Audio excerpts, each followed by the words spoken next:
Hello बच्चों। कैसे हैं आप लोग? आशा करते हैं आप लोग अच्छे होंगे। आज का टॉपिक हमारा है रूल्स ऑफ डिविजिबिलिटी। जैसा कि आप लोग थंबनेल देख कर आए, ठीक है। तो आज हम लोग पढ़ने वाले हैं विभाज्यता का नियम 2 से लेकर 12 तक का, ठीक है। तो आइए बिना समय के हम लोग एक एक करके बारीकी से सभी को समझते हैं, ठीक है।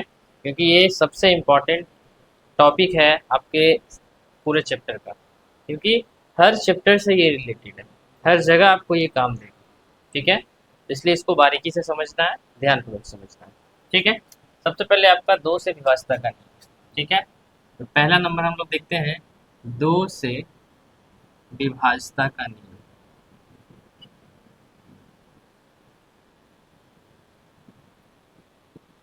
ठीक है, शॉर्ट में चलेंगे, ज़्यादा लंबा नहीं ले जाएंगे, आपको आसानी से समझ में आएगा, ठीक है। देखिए, दो से विभाज्यता का नियम कहता है कि अगर इकाई स्थान पर, इकाई बोल सकते हैं या अंतिम जो अंक होगा, इकाई स्थान पे जो अंक है या अंतिम जो अंक होगा वह 0, 2, 4, 6, 8, ठीक है, ये होना चाहिए। तो हम कह सकते हैं कि वो दो से विभाज्य हो, ठीक है। एग्जाम्पल ले लेते हैं, 12। तो देखिए इकाई अंक ये है और ये दहाई है, तो कहने का मतलब इकाई भी बोल सकते हैं और अंतिम अंक भी बोल सकते हैं। तो अंतिम अंक की जगह क्या है, 2 है। तो देखिए 2 है ना रूल में, यानी ये दो से विभाज्य होगा। अगर हम ले लेते हैं 10, यहाँ 12 की जगह 10 पहले ले लेते हैं। अब 10 जो है अंतिम में क्या है, 0 है, या इकाई अंक इसको बोल सकते हैं। 12 इकाई अंक की जगह पे या अंतिम अंक क्या है, 2 है। तो 0 हो, 2 हो, या 4 हो, या 6 हो, या 8 हो। अब जरूरी नहीं है दो अंक का ही संख्या, कितनों अंक का संख्या आपको दे दे, आप अंत में देखिएगा। चाहे मान लीजिए 2, 4, 5, 6, 8, 0। देखिए कितना बड़ा संख्या दे दिए हम आपको, अंत में क्या दिख रहा है आपको, 0। अंतिम बोलिए या इकाई अंक बोलिए, 0 दिख रहा है, कहिएगा ये दो से विभाजित है। नहीं विश्वास है आप चेक कर सकते हैं, ठीक है। चेक कैसे कर सकते हैं, तो भाग लगाकर चेक कर सकते हैं। चलिए इसको भाग लगाकर हम आपको चेक करवा देते हैं। दो को एक बार में लगाएंगे, दो कट गया। चार उतारेंगे, दो दूना चार, कट गया। पाँच उतारेंगे, दो दूना चार, एक बचा। छः उतरेगा, दो अठी 16, कट गया। यहाँ से आठ उतरा, दो चौके आठ, कट गया। यहाँ से जीरो उतरा, जीरो का जीरो, यानी ये कट गया पूरा पूरा। तो हम कह सकते हैं कि ये दो से विभाज्य है, ठीक है। तो आप आसानी से इस तरह से चेक कर सकते हैं, ठीक है। तो दो से विभाज्यता का नियम समझ में आया। अब आइए दूसरा, तीन से, तीन से विभाज्यता का नियम। देखिए तीन से विभाज्यता का नियम क्या कहता है ना, कि जो भी संख्या आपको दिया गया है उन सभी संख्याओं का योग करिए और तीन से भाग लगाइए। अगर लग जा रहा है तो समझिए वो तीन से पूरी संख्या विभाज्य होगा। यानी सभी संख्याओं, दी गई संख्याओं का योग, जो भी संख्या दी गया है, दिया गया है, तो दी गई संख्याओं का योग, संख्याओं का योग तीन से विभाज्य है, तीन से विभाज्य है। तो पूरी संख्या, तो दी गई संख्या तीन से विभाज्य होगा।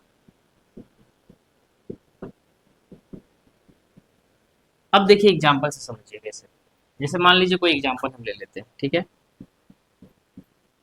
मान ले लेते हैं एक, दो, पाँच, चार, तीन, दो। इतना बड़ा संख्या ले लिए, क्योंकि छोटा संख्या ले गए तो कहेगा छोटा छोटा संख्या ले रहे हैं, थोड़ा बड़ा संख्या ले लेते हैं आपको समझाने के लिए। अब क्या बोल रहा है रूल में, कि जो संख्या आपका दिया गया रहेगा, ठीक है, जो संख्या दिया हुआ रहेगा उसको आप योग, उसका योग करना है, यानी जोड़ना है। योग का मतलब आप लोग समझ रहे होंगे, ठीक है। नहीं समझ रहे तो एक बार बता देते हैं। योग का मतलब होता है जोड़ना, अंतर का मतलब होता है घटाना। अगर आपसे गुणनफल पूछे, गुणनफल का मतलब होता है गुना। और अगर भागफल पूछे तो भागफल का मतलब होता है भाग लगाना, ठीक है। ये मालूम है आप लोग को, नहीं मालूम है तो देख लीजिए एक बार। अब इन सभी संख्याओं को हम जोड़ेंगे। चलिए ठीक है, जोड़ लेते हैं। 1+2+5+4+3+2। इतना लिख कर नहीं जोड़ना है, मन में भी जोड़ सकते हैं। ये तो आपको हम लिख के बता दे रहे हैं। तो देखिए 1 और 2 3, 3 और 5 8, 8×4 12, 12×3 15, 15×2 17।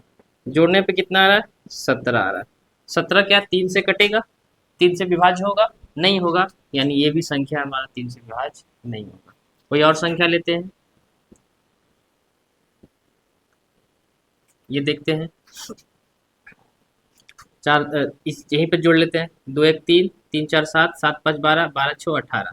जोड़ने पे 18 आ रहा है, और 18 जो है 3 से विभाज्य हो जाएगा, यानी ये भी संख्या हमारा जो दिया हुआ है ये भी 3 से आपका विभाज्य हो जाएगा। ठीक है। सेम रूल 9 पे भी काम करता है कि जोड़ने पे अगर 9 से विभाज्य हो रहा है तो वो 9 से हो जाएगा। तो वो आगे चल के हम लोग देखेंगे। ठीक है, 3 वाला समझ में आया आपको? अब आगे देखते हैं 4 का। ठीक है, ये समझ में आ गया आपको?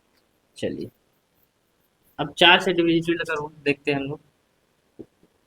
4 से विभाज्यता का नियम।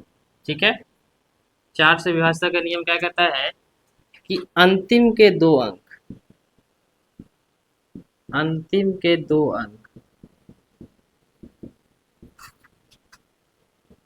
4 से विभाज्य होगा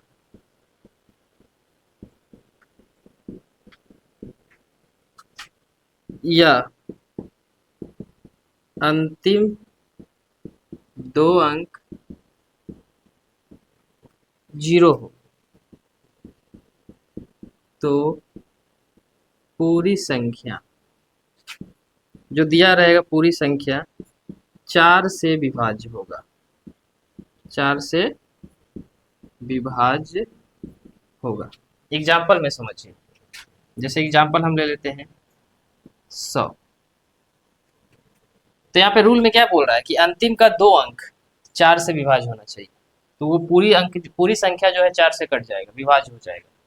ठीक है, अगर अंतिम का 2 अंक, मान लीजिए 124 ले लेते हैं, अंतिम का 2 अंक 4 से विभाज्य है तो पूरा संख्या 4 से विभाज्य हो जाएगा। अंतिम का 2 अंक अगर 0 है तो पूरा संख्या 4 से विभाज्य हो जाएगा। यानी 2 रूल यहाँ पे काम करता है। चाहे कितनों बड़ा आप संख्या ले लीजिए, अंतिम का 2 अंक देखिएगा 4 से अगर कट रहा है तो पूरी संख्या वो 4 से कटेगा। ठीक है, ये याद रखिएगा। अंतिम का 2 अंक अगर 0 है तो वो पूरा संख्या जो है 4 से कटेगा ही कटेगा, विभाज्य होगा ही होगा। ये बात आप लोग याद रखिएगा। ठीक है, याद रहेगा। चलिए, तो ये 100 है, 4 से कट जाएगा। 4 से भाग लगा के देख लीजिए, 100 में नहीं विश्वास है तो 25 बार में 100 हो गया खत्म। 124 है, 24 कट रहा है तो 124 भी कटेगा। 4 से भाग लगा के देख लीजिए, 4 तिया 12 कट गया, 4 इकाई 4। ठीक है, तो ये हो गया 4 से विभाज्यता का नियम कि अंतिम का अगर 2 अंक 4 से विभाज्य हो रहा है तो जितने भी संख्या दिए गए हैं सभी 4 से विभाज्य होंगे। अंतिम का 2 अंक अगर 0 है तो सभी संख्या 4 से विभाज्य होंगे। ठीक है, ये ध्यान दीजिए। कितना बड़ा दे दीजिए, जैसे 1 दे दे, इतना बड़ा संख्या दे दिया तो अंतिम तो 2 जीरो दिख ही रहा है ना आपको, तो ये पूरा क्या होगा, 4 से विभाज्य होगा पूरी संख्या। कितना बड़ा दे दे, 1 2 3 4 5 6 7 2 4, अंतिम का देखिए 2 अंक 4 से विभाजित हो रहा है, ये पूरा संख्या 4 से विभाजित होगा। ठीक है, 4 का विभाज्यता का नियम समझ में आया। चलिए 5 का देखते हैं थोड़ा सा। ठीक है, इसको थोड़ा सा मिटा लेते हैं, तब 5 का देखते हैं, एग्जाम्पल देने में समझ में आएगा। आइए 5 से विभाज्यता का नियम समझते हैं। 5 का नियम में कुछ नहीं देखना है आपको, सिर्फ देखना है कि अंतिम जो संख्या दिया हुआ रहेगा, अंतिम में 0 या 5 रहे, वह क्या होगा, 5 से विभाज्य होगा। ठीक है, अंतिम में क्या रहना चाहिए, 0 या 5। एग्जाम्पल में देख लीजिए यहीं पे, अगर 10 है तो 5 से कटेगा, 225 है अंतिम में 5 है, 5 से कटेगा, 625 है अंतिम में 5 दिख रहा है, 5 से कटेगा। नहीं विश्वास है तो भाग लगा कर आप देख सकते हैं। ठीक है, चलिए 5वां, 6 से विभाज्यता का नियम। देखिए, जो 2 और 3 दोनों से विभाज्य हो, वह 6 से विभाज्य होगा। कहने का मतलब कि 6 का विभाज्यता का नियम आपको 2 रूल अप्लाई करना होगा। एक तो 2 वाला रूल, 2 से कटने के लिए अंतिम में 0 चाहिए, 2 चाहिए, 4 चाहिए, 6 चाहिए, 8 चाहिए, और 3 से कटने के लिए योग जो है वो 3 से विभाज्य होना चाहिए। यानी दोनों जो रूल अप्लाई होगा जिसमें, वो हमारा क्या होगा, 6 से विभाज्य होगा। जैसे कोई भी संख्या एग्जाम्पल में हम लेके समझाते हैं आपको, 2, 3, 4। देखिए अंतिम में 4 दिख रहा है, चलिए ठीक है, 2 से कट रहा है। अब जोड़ के देखिए, 3 2 5 4 9, जोड़ने पे क्या आ रहा है, 9 आ रहा है, और 9 जो है क्या है, 3 से कट रहा है, यानी ये 2 और 3 से दोनों कट रहा है। ये जो संख्या दिया हुआ है 2 से भी कट रहा है और 3 से भी कट रहा है, यानी ये 2 और 3 से कट रहा है, तो कहने का मतलब ये 6 से भी क्या होगा, विभाज्य होगा। यानी कि 6 से विभाज्यता के नियम में आपको ये ध्यान में रखना है, कौन सा संख्या 6 से विभाज्य हो जाएगा, जो 2 और 3 दोनों से विभाज्य हो जाए, दोनों का रूल जिसमें फॉलो हो, वो हमारा 6 से क्या होगा, विभाज्य हो जाएगा। ठीक है, इन बातों को याद रखना है। चलिए आगे देखते हैं हम लोग, इसको थोड़ा सा मिटाते हैं। चलिए, ये आपको समझ में आ गया, आगे बढ़ते हैं। अब आ जाइए छठा नंबर, 7 से विभाज्यता का नियम। 7 से विभाज्यता का नियम क्या कहता है, देखिए इसमें 2 नियम होते हैं। एक तो रिपीटेड संख्या 6 बार आ जाए, एक जैसा संख्या, एक जैसा संख्या 6 बार रिपीट हो, 6 बार दोहराए। ठीक है, जैसे मैं एग्जांपल में समझिए, जैसे 1 2 3 4 5 6, 3 3 6, 3 बार देखिए 2 आया, ये हर हाल में 7 से कटेगा। 3 बार अगर 3 आएगा, 6 बार 3 आएगा, 6 बार, ठीक है, 6 बार 3 आया, हर हाल में 7 से कटेगा। ठीक है, 6 बार 4 आया, हर हाल में 7 से कटेगा। ठीक है, एक और नियम है, एक और नियम क्या है कि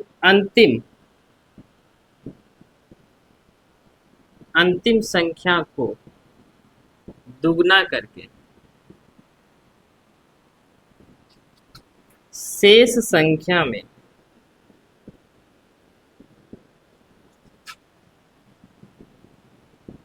घटाने पर 0 या 7 से विभाज्य होगा, तो पूरी संख्या 7 से विभाज्य होगा। अब कहिएगा ये कैसा नियम है, तो देखिए कोई भी एग्जाम्पल लिख लेते हैं हम। ठीक है, एग्जाम्पल लेते हैं, 121 ले लेते हैं। ठीक है, या 126 ले लेते हैं। ठीक है, अब देखिए 126 है, अंतिम का अंक देख लीजिए, अंतिम का अंक क्या है, 6। छोटा लिए हैं ताकि आपको समझा सके, बड़ा भी हम लोग ले सकते हैं। ठीक है, अंतिम का अंक क्या है, 6 है। 6 का क्या करने बोल रहा है, दुगना करने पे, तो 6 को दुगना कर दिए, तो 6 दूना क्या हो गया, 12 हो गया। फिर क्या रूल बोल रहा है कि अंतिम संख्या को दुगना करके शेष संख्या में घटाने पर, शेष संख्या कितना बचा है, 12 बचा है, 12, तो 6 दूना 12 कर दिए। ठीक है, 12 कर दिए ना, दूना कर दिए, 12 शेष बचा है, तो 12 में से गया 12, बचा 0। यहाँ रूल में क्या कर रहा है, घटाने पर 0 या 7 से विभाज्य होगा, तो पूरी संख्या 7 से विभाज्य होगी। घटाने पर 0 आए या 7 से विभाज्य, घटाने पर 0 हो, 0 आए लिख लो, 0 आए या 7 से विभाज्य होगा हो, तो पूरी संख्या क्या होगा, पूरी संख्या 7 से विभाज्य होगा। तो देखिए घटाने पे 0 आया ना, यानी ये 7 से विभाज्य होगा। अगर घटाने पे वैसा संख्या आता जो 7 से कट जाता, वो भी हमारा क्या होता, 7 से विभाज्य होता। घटाने पे मान लो 7 आ जाता, 14 आ जाता, 21 आ जाता, 28 आ जाता, ये सब में कोई भी संख्या आ जाता अगर घटाने पे, 7 से विभाज्य हो रहा है कि नहीं ये संख्या, तो यानी पूरा संख्या जो है 7 से विभाज्य होता है।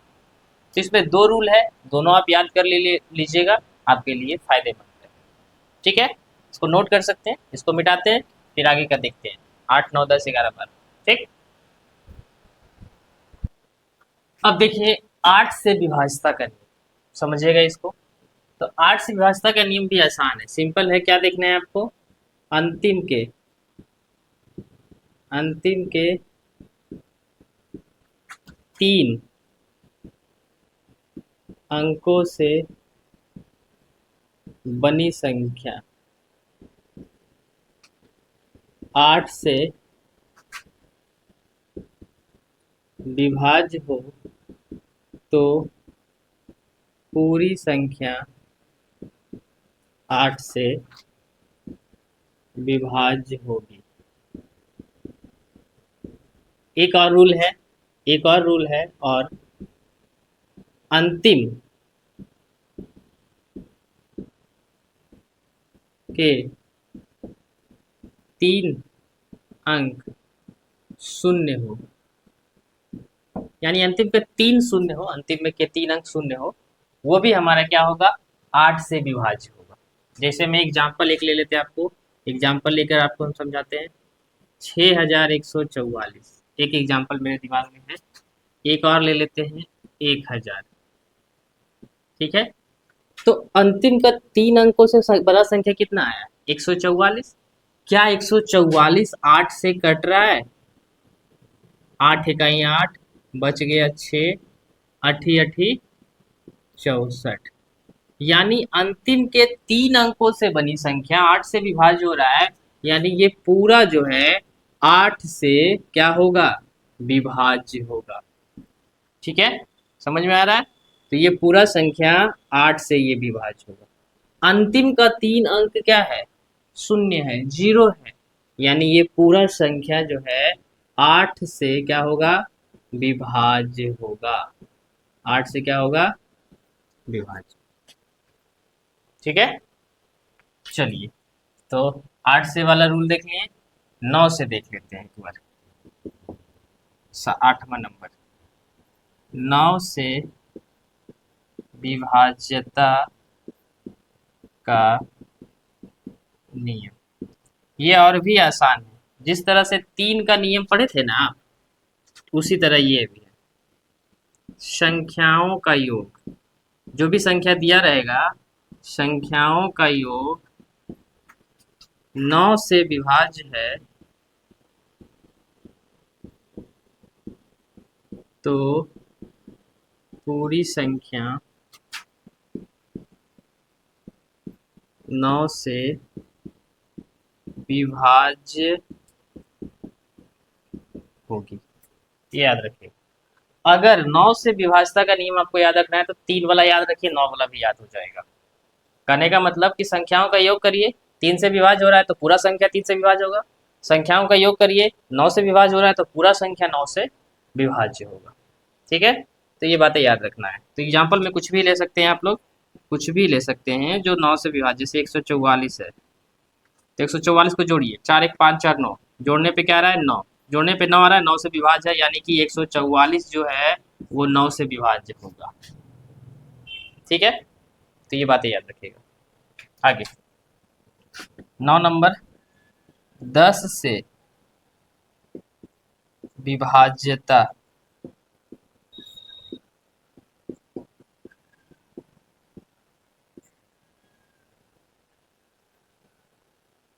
दस से विभाज्यता का नियम। ठीक है, अब 10 से विभाज्यता का नियम क्या कहता है, तो 10 से विभाज्यता का नियम कहता है कि अंतिम अंक अगर शून्य है तो हम कट जाएंगे। ठीक है, अगर शून्य नहीं है तो हम नहीं कटेंगे, डायरेक्ट बोलता है।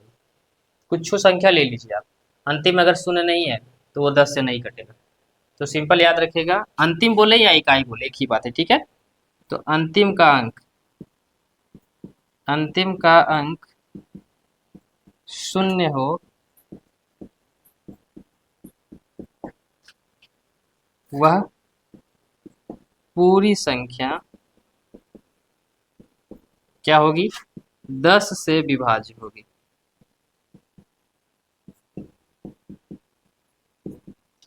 अगर अंतिम का अंक शून्य मिल गया तो एग्जाम्पल में बहुत सारे हो सकते हैं। 10 हो सकता है, 20 हो सकता है, 30 हो सकता है, 300 हो सकता है, 3000 हो सकता है। एग्जाम्पल में कुछ ले लीजिए आप। ठीक है, तो ये 10 तक का विभाज्यता का नियम हो गया, 11 रह गया, 12 रह गया, उसको देखते हैं, इसको थोड़ा सा मिटाते हैं। ठीक है, आइए अब समझते हैं 11 से विभाज्यता का नियम क्या बोलता है। तो 11 से विभाज्यता का नियम में आपको ये याद रखना है कि दी गई संख्या के सम तथा विषम स्थानों के संख्याओं का योग शून्य या 11 का गुणज हो। गुणज मतलब 11 से कट जाए। ठीक, गुणज हो तो पूरी संख्या जो दिया हुआ है 11 से विभाज्य होगी। कहने का मतलब सम तथा विषम स्थानों का संख्या को योग करना है। सम वाला को अलग योग करना है, विषम वाला को अलग योग करना है, और योग करने के बाद अगर शून्य आ रहा है तो समझ जाइए वो 11 से विभाज्य है, या 11 का कोई गुणज आ रहा है तो 11 से विभाज्य है। इसी को कहीं कहीं एकांतर लिखता है। सम तथा विषम की जगह पे एकांतर कहीं कहीं लिखा मिलेगा। एकांतर मतलब एक संख्या के अंतर करके। एग्जाम्पल में आपको समझ में आएगा, ऐसे नहीं समझ में आएगा। मान लीजिए एक एग्जाम्पल ले लेते हैं, 11 से कटने वाला 121 ले लेते हैं, 121। ठीक है, दो गो ले लिए। अब देखिए एकांतर बोल रहा है ना, क्या बोल रहा है, एकांतर। तो कहने का मतलब एक एक का अंतर या सम तथा विषम। तो ये सम है कि विषम, एक दूसरा जगह पे, तीसरा, चौथा, पांचवा, छठा। इसमें सम कौन कौन है, तो सम ये है और ये है। सम की जगह पे क्या है, दो है, तो सम वाला पहले जोड़िए। सम वाला पहले जोड़ते हैं, दो है सम की जगह पे, 2 प्लस 1, फिर क्या है, 1, जोड़ लिए, क्या आ गया, 211। फिर विषम वाला जोड़िए, विषम के स्थान पे जो जोड़ रही है, विषम के स्थान पे क्या है, एक, विषम के स्थान पे एक, विषम के स्थान पे दो, जोड़ने पे क्या आ रहा है, दो, 211 कर दिए इसको, दो एक तीन एक चार, एक एक दो दो चार। अब दोनों को घटाइए, तो सम घटाओ विषम, तो 4 माइनस 4 क्या आया, 0 आया। यानी ये पूरा संख्या जो दिया हुआ है वह 11 से क्या होगा, विभाज्य होगा। कहने का मतलब अगर 0 भी आ गया तो भी विभाज्य होगा, या 11 का कोई गुणज आ गया तो भी विभाज्य होगा। ठीक है, ये ध्यान में रखिएगा। कोई भी संख्या ले लीजिए, जैसे मान लीजिए 121 ले लेते हैं, तो अंतर सम विषम सम विषम। ठीक है, तो ये सम के जगह पे दो है, माइनस विषम के जगह पे कौन कौन है, एक और एक है, तो एक प्लस एक, ये दोनों को अगर घटाते हैं तो 2 माइनस 2 बराबर में 0। यानी ये 11 से क्या है, विभाज्य। ठीक है, तो यहाँ तक आशा करते हैं आप लोग को समझ में आया होगा। कोई भी संख्या ले लीजिए, एकांतर मतलब एक अंक छोड़ के, मतलब एकांतर का मतलब एक अंक छोड़ के, इसको लीजिए, इसको जोड़िए, एक अंक छोड़िए, इसको जोड़िए। ठीक है, तो एक अंक छोड़ छोड़ के भी करिएगा, वही बात आएगा। एकांतर भी और सम तथा विषम भी अगर लिखा रहे तो एक ही बात है दोनों। ठीक, तो 11 से विभाज्यता का नियम ये हो गया। अब देखिए 12 से विभाज्यता का नियम क्या है, 12 से विभाज्यता का नियम,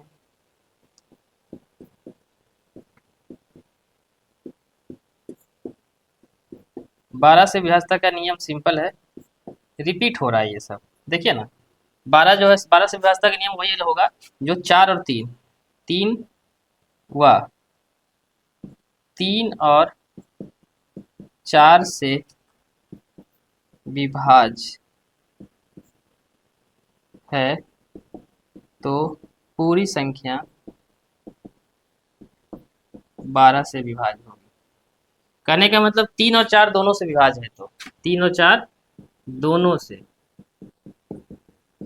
3 और 4 दोनों से विभाज्य है, कोई संख्या दिया हुआ है तो वो 12 से भी विभाज्य होगा। कहने का मतलब अगर मान लीजिए 12 है तो 12 क्या है, 3 से भी विभाज्य है, 4 से भी विभाज्य है। 144 है, 144 क्या 3 से विभाज्य हो रहा है, 3 से भी होगा और 4 से भी होगा, इसीलिए ये 144 12 से भी विभाज्य। तो कहने का मतलब याद रखिएगा 12 से विभाज्यता का नियम में कि 3 और 4 दोनों से अगर विभाज्य है, जो संख्या दिया गया है वो 12 से भी विभाज्य होगा हर हाल में। ठीक है, तो आज हम लोग पढ़ रहे थे रूल्स ऑफ डिविजिबिलिटी यानी विभाज्यता का नियम। तो लगभग हमने कवर करने का कोशिश किया आपके लेवल के हिसाब से। ठीक है, तो आज के लिए इतना ही रहने देते हैं, मिलते हैं आपको नेक्स्ट वीडियो में, तब तक के लिए धन्यवाद, जय हिंद।